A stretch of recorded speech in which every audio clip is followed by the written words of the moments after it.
jalanõud, mingi otsik, veel üks otsik, kass, ei kassi pole vaja.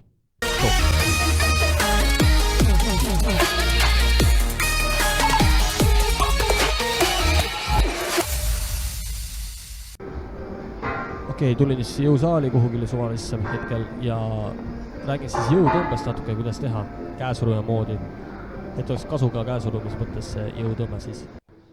Nii, esiteks on meil vaja siis fat gripse, samamoodi siis võtame täpselt niimoodi, nagu ma võtaks vastast laua taga. Käsi peab siis nii olema, nagu teile sobib.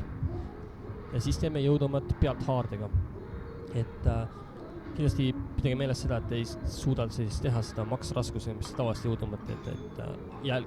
Nagu uurige ja vaadake, et katsetage, mis on see raskus, millega te saate seda teha, ilma et käed lahti ei libiseks siis näpud.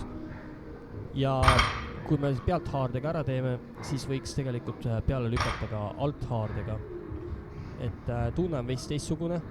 Võibolla alt haardega on näppudele natukene suurem selline pinge, kuna raskus tahab nagu ette poole rulluda.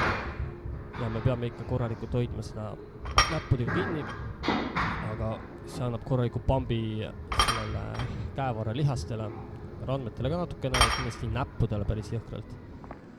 Ja teeme siis teise või kolmanda seeria, siis teeme ilma mitte millegita tavaline jõutõmme siis, et sinna saame kütta nii palju ketted külge, kui me suudame tõsta. Aga vaadake siis tehnikat ka, et kui me tõstame raskust siis jalgadega, tõstame kuni põlvedeni, kükist ülesse ja edasi siis alaseljalihastega kere sirgeks. Et see oleks siis kõige õigem tehnika ja kõige parem ja turvalisem tehnika. Ja kui veel see on tehtud maksraskusega, siis võime kütta veel külge rätikud, millega saab korralikult haaret treenida, samamoodi näppe.